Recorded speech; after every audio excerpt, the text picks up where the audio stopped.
So in this segment, we're going to be talking about Lord Frost begrudgingly backs the Windsor Framework.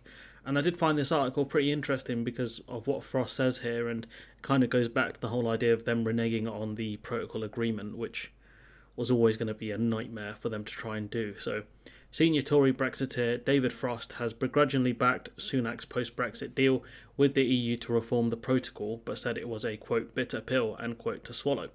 It comes as splits emerge within the DUP over whether to accept the deal and return to power, sharing Stormont with unionist hardliner Sammy Wilson criticising key parts of the compromise. Frost, who was Johnson's key Brexit negotiator, said the changes agreed by the Prime Minister and the Commission were, quote, all worth having, end quote, but claimed the government was, quote, over-claiming the merits of the agreement.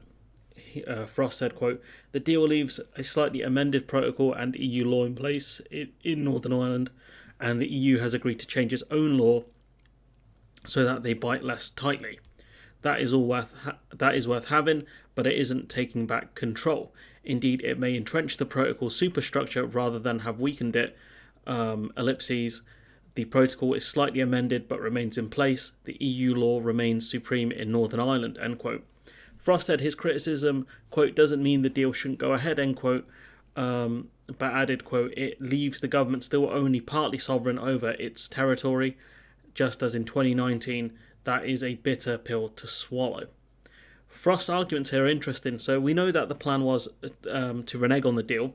Frost kept arguing that the deal, the Northern Ireland Protocol, was great, but then flipped on bits of it and broke parts of it, via the unilateral actions, and the EU threatened us with legal action. We're going to take us to court, but that's all been suspended.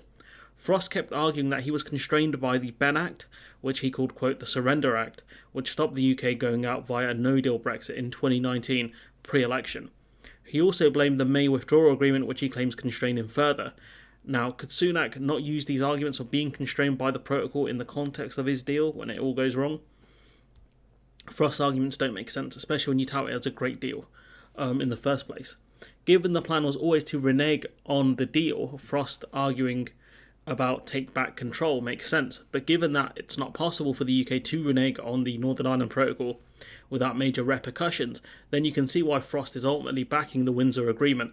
It's an improvement on his, quote, great, end quote, achievement back in 2019. So really, Frost should be hailing and supporting it because it's better than what he got as the chief negotiator. But instead he's criticising it, saying it doesn't take back control, but then you're the one who gave away control back in 2019. It doesn't make sense. Sammy Wilson, a senior DUP MP, said the so-called, quote, Stormont break, end quote, part of the deal which gives Northern Ireland the power to reject changes to EU rules, quote, is not really a break at all, end quote.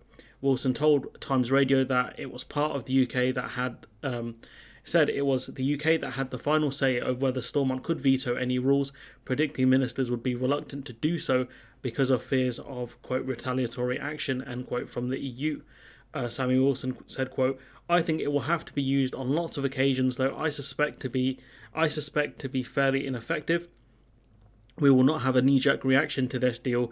We have got to give it real consideration, end quote. With the break, the way it would be used is confusing, the whole methodology behind it. There is also an arbitration panel used to make sure the Stormont break is used properly.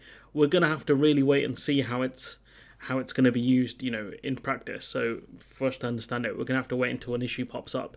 DUP leader Donaldson reportedly pointed out disparities between the UK and EU interpretations of the deal as he met Tory MPs in the European Research Group, but the Unionist Party is split between members in the Assembly keen to restore power sharing and the MPs who are more hardline. DUP officials told Politico it could be weeks or even months before they reach a verdict on whether to return to Stormont. Quote, the deal on offer is probably at the upper end of realistic expectations, but there are lots of unrealistic expectations within the party as well, end quote, a unionist source told the Times.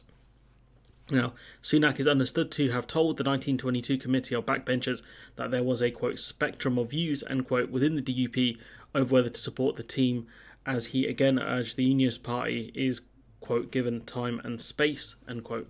Clearly they need the TARDIS for that. We still don't know what the DUP thinks regarding the deal. Paisley and Wilson are against it, but there may be a split in the party. I think Donaldson semi-supports it, but again, it's unclear on how much support he actually wants to give it. If some think this is the best they will get and that they should go back to Stormont versus the ones who hate the protocol and being the deputy party to Sinn Féin, or deputy first minister to Sinn Féin, they are unlikely to want to go back to Stormont on two counts there, really, when you think about it. The DUP are in a bit of trouble here and their risk to split. Mark Francois, the titan of intellectuals amongst the ERG and the chairman, said it could take a fortnight for the Tory Brexiteer group to carry out its own, quote, legal audit, end quote, of the deal. And, they talk about their star chamber or some nonsense. Johnson has been urged to, quote, put up or shut up, end quote, over the deal after he was said to be considering joining any revolt of Eurosceptics, but several Tory MPs told The Independent they expect a rebellion to be limited to 20 of the staunchest hardliners at most, and 20 hardliners won't scupper. There's no chance. We're still waiting for an outcome of the rebellion. The ERG still have not said whether they are where they are with the deal, but they seem pretty split, with hardline Brexiteers backing the deal. Some hardliners in Chris Heaton-Harris, Brexit hardman Steve Baker, Suella Braverman supporting the deal, and these are kind of hardline Brexiteers, versus Mark Francois, who won't support the deal, but again, he doesn't have numbers. He has size but not numbers. A rebellion of 20 is nothing. Labour will back the deal, so this lot will seem like a joke, a failed rebellion from a spent force. And it will make Johnson look even more pathetic. I think his best option is abstaining. But anyways, I'm going to leave it there. Let me know what you think in the comments below. Like, comment, share, subscribe. Support the channel on Patreon if you can. And hopefully I'll see you in the next one.